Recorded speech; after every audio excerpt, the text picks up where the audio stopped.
సభాధ్యక్షులు మన స్థానిక సభ్యులు గౌరవనీయులు సత్య కుమార్ గారు, ఈ కార్యక్రమం ముఖ్య అతిథి రాష్ట్ర ఉప నిర్మాణ శాఖ రెవెన్యూ శాఖ మంత్రులు సోదరులు ఇంతకు సత్యంగా చెప్తూ ప్రతి గ్రామాలలో ఈరోజు నిన్నలే కానీ గతంలో వస్తున్న ఎన్టీ రామారావు వచ్చినాయి కానీ కేసీఆర్ కానీ ఇల్లు విషయం వాస్తవం కానీ అనుభవం కూడా ఈరోజు ఈ వేదిక చూస్తుంటుంటే పేద దిక్కులకు ఆడపిల్లలు కూడా వచ్చారు.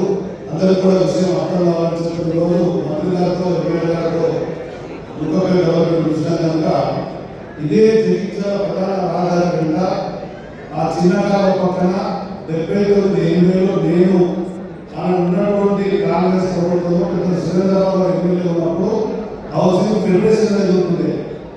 జగిత్యాల ఉండే మెడికల్ షాప్ తీసుకెళ్తున్న సమయంలో నేను ఇంటికి నిర్మాణాన్ని నిధులు మంజూరించుకున్నాను. కానీ అది పునాది స్థాయిలోనే ఆగిపోతే దాన్ని నా కళ్ళ ముందే అనుకున్న అనుభవం నాకు ఉంది. అంటే అక్కడ ఉన్నటువంటి పరిస్థితులలో ఇబ్బందులలో ఆర్థిక సహకార విదేశంగా కానీ పూర్తి చేసుకునేటువంటి పరిస్థితి నా వ్యక్తిగతంగా స్వయం అనుభవం ఉంది కనుక ఈ ప్రభుత్వ కార్యక్రమంలో పాల్గొనాలా మీ అందరికీ కూడా పూర్తి స్థాయిలో ఇల్లు నిర్మాణం కావడానికి కూడా ఇల్లు అనేది ఒకనాడు చూసినట్టయితే ఇల్లు కట్టి చూడు పెళ్లి చేసుకునేటువంటి దాన్ని మనం చూస్తుంటున్నాం. అంటే అంతటి అత్యంత ప్రాధాన్యమైన మనిషి జీవితంలో ఇల్లు నిర్మాణం అనేది సొంత గృహం అనేది అదేవిధంగా సంతానానికి పెళ్లి చేయడం మన కుటుంబంగా తయారు అనేది అత్యంత బాధ్యతమైనటువంటి పనులు అవి. వాటి అనుగుణంగా గతంలో ఆనాడు ఊరి కృషితో ప్రారంభమైనటువంటి ఈ గృహ నిర్మాణ పథకం అది పక్క గృహ నిర్మాణ పథకంగా మారినప్పుడు ఇప్పుడే కూడా చూస్తాం. టీఆర్ నగర్లో ఆనాడు మొదలుపెట్టుకున్నాడు. ఇప్పుడు వెళ్ళాలంటే భయపడే పరిస్థితులు, కానీ రోజు పెరిగిన పరిస్థితి అనుగుణంగా అవసరాలకు అనుగుణంగా ఇవాళ ఒక మినీ ఇండియా లాంటిది టీఆర్ మనం చూస్తున్నాం.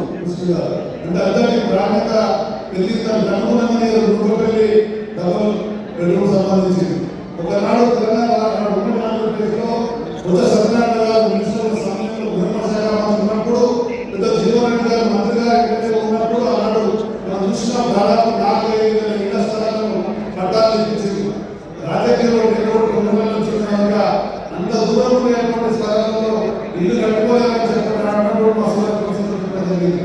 అంటే మన అనుభవం ప్రకారం చూసిన మారిన కార్యక్రమం ఉండగా డబుల్ బెడ్రూమ్ ఇవ్వాలని చెప్పి అన్నప్పుడు సోదరులను పార్లమెంట్ సెక్రటరీగా ఉండి ఇద్దరు కేసీఆర్ గారిని ఒప్పించి సంజయ్ కుమార్ గారి ద్వారా ఆ డబుల్ బెడ్రూమ్ నిర్మాణం జరిగింది.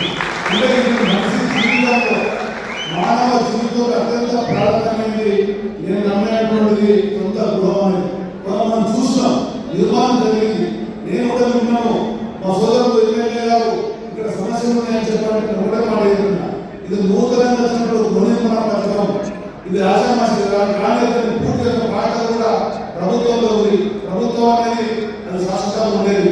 వాళ్ళు వసతులు కోరుతారు, ప్రజాప్రతినిధులు ఆలోచిస్తే ఆ సీట్లో కూర్చుంటారు, లేదా ప్రతిపక్షంగా రాజకీయ పార్టీ ద్వారా వాస్తవం అయితే భారత ప్రజాస్వామ్యంలో అధికార పక్షం ఎంత బాధ్యత ఉంటుందో ప్రతిపక్షం కూడా ఉద్యోగ బాధ్యత ఉంటుంది. ఆ నమ్మేటువంటి సిద్ధాంతానికి అనుగుణంగా 32 ఏళ్ళుగా పదవిలో ఉన్న పదవుల్లో లేకున్నా పవన్ లేకున్నా ప్రజల పక్షాన ఉన్నందుకే ఈ రోజు జరిగేటువంటి రివ్యూ సందర్భంగా అక్కడ నాకు కూడా ముందు జరుగుతుంది. అంతా ఈ రోజు ముందే మాట్లాడాలని చెప్తాను. వాళ్ళకు ఉన్నటువంటి అవసరాలు అనుకున్నా ఇక్కడ మొదటిగా 40-50% మాత్రమే అప్రోషన్ జరిగింది. ఇంకా 40-50% అప్రోషన్ జరగాలని చెప్పాలంటే మౌలికమైన సౌకర్యాలు పూర్తి బాధ్యత ప్రభుత్వంలో ఉంది. కనుక ప్రభుత్వం ఉన్నటువంటి నిధులను ప్రాధాన్యత క్రమంలో ఖర్చు పెట్టుకుంటూ దానిలో భాగంగా ఉండేటువంటి వాళ్ళకు ప్రధానంగా రవాణా సౌకర్యం కావాలా. రవాణా సౌకర్యం ఉన్నట్టయితే వాళ్ళకు రోజువారీ ఖర్చులు తగ్గుతాయి.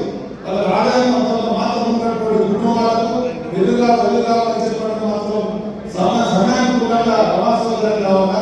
అదేవిధంగా ఎవరు వచ్చినట్టయితే ఒక వారి మీరు వేసి ఇట్లా ఫోన్లో మీరు ఆ లెటర్ చేయాలంటే మొత్తం రావడంటే ప్రతి చేతిలో సెల్ ఫోన్ పరిస్థితి, అక్కడ సెల్ టవర్ పనిచేయకపోవడం వల్ల వాళ్ళు మాట్లాడుతున్న పరిస్థితి. అంటే ఈ విధంగా ఏవైతే రాత్రులు కానీ అదేవిధంగా రహదారులు కానీ అక్కడ ఉండేటువంటి వాళ్ళు నూతనంగా వెళ్ళినటువంటి ఒకరికొకరు పరిచయం జగిత్యాల పట్టణంలో తీయడం వల్ల వివిధ కులాల వాళ్ళు, వివిధ మతాల వాళ్ళు, వివిధ వయసున్న వాళ్ళకు సంబంధం లేదంగా మనసులో ప్రొటెస్ట్ చేసి ప్రారంభిస్తుంది. ఆ ల్యాండ్ డిపార్ట్మెంట్ రావద్దని చెప్పారంటే ఒక అవుట్ పోస్ట్ అవసరం ఉంది. పోలీస్ స్టేషన్ ఏ విధంగా అయితే ఉంటుందో ఇవాళ చూసినట్టయితే రాయకల్ పురపాలక సంఘం 12,000 ఉన్నటువంటి ఆ గ్రామం వల్ల పురపాలక సంఘం అయింది. దాదాపు 20,000 ఓట్లు అయ్యేటువంటి ఊరుపల్లి డబల్ బెడ్రూమ్ మరి ఏదైనా సౌకర్యం మన గ్రామంలో ఒక మున్సిపల్ కమిషనర్, ఒక మున్సిపల్ ఇంజనీర్, అక్కడ ఎయిర్పోర్ట్ లో పోలీస్ స్టేషన్ అనేక సదుపాయాలైనటువంటి రాయకల్ ఏదో దానికన్నా మించిన గ్రామం మించినటువంటి టౌన్షిప్ కాబట్టి అంటే మారుతున్న ప్రాంతాల సదుపాయాలు పెంచినప్పుడు దానికి అనుగుణంగా వాళ్ళకు వ్యవస్థ బాధ్యత కనుక నేను కౌన్సిల్లో అదేవిధంగా హౌసింగ్ రివ్యూలో మనం కూడా పెద్ద లక్ష్మణ్ కుమార్ గారిని మాట్లాడి అన్న తప్పకుండా జగిత్యాలలో నిశ్చయంగా పెట్టించాడని చెప్పని వన్ అంటే ఎమ్మెల్యే గారు కూడా అదే విధంగా జరిగింది. దానిలో భాగంగా మీరు వచ్చి మీ సహోదరులు రావడం అనేది చాలా సంతోషం. ఎందుకంటే ప్రజల యొక్క సమస్య కనుక ఇది కేవలం జగిత్యాల గవర్నమెంట్ కాదు, రాష్ట్రంలో నూతనంగా గవర్నమెంట్ అన్ని దగ్గర కూడా ఇదే సమస్య ఉన్నది. అది గ్రామాలను నిర్మించని, పురపాలక సంఘాలు నిర్మించని, అది కార్పొరేషన్ నిర్మించని, అది ఒక ప్రత్యేక పాలసీగా మీరు నిలబెట్టి మరొక సదుపాయాలకు ఒక ప్రత్యేక నిధులు కేటాయించి అన్నింటినీ కూడా పరిష్కరించాలని చెప్పని నేను ఇదే విజ్ఞాపన పత్రంలో అన్ని కూడా పెట్టినా మీరు కలెక్టర్ గారికి ఏ సమయంలో ఏ పూర్తి చేస్తుందని చెప్పాలంటే దానికి అనుగుణంగా మా వాళ్ళ గద్దాలు సమాచారం ఇస్తాం. ఎందుకంటే ఈ 15 రోజులు ఈ పనులు అయితే, నెల రోజులు ఈ పనులు అయితే, 2 నెలలు ఈ పనులు అయితే అని చెప్పాలి. వచ్చినటువంటి సార్ ప్రక్రియలో ఒక వారం వచ్చినట్టయితే ఓటర్ల పరిశీలనలో ఎవరు ఉంచలే, కానీ నేను మాత్రం నా అనుభవంతో మా పార్టీ చెప్తున్నా ఇది మంచి కార్యక్రమం, ఒక ప్రక్షాళన అయ్యేది. గతంలో 2008లో నేను చేసిన అనుభవం ఆటలో అనుభవంగా ఉంటుంది.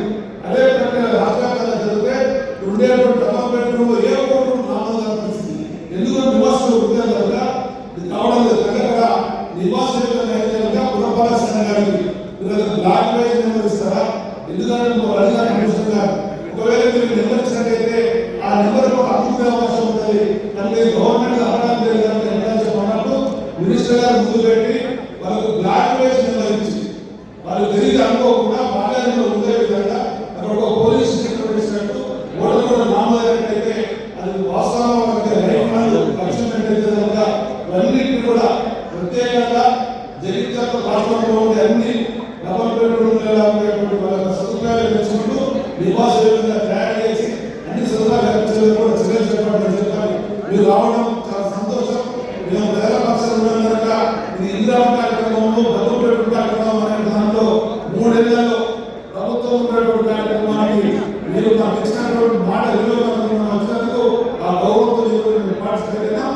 దీని ద్వారా మీకు కానీ ప్రభుత్వం మంచిగా సంతోషపడేట్టున్నారు.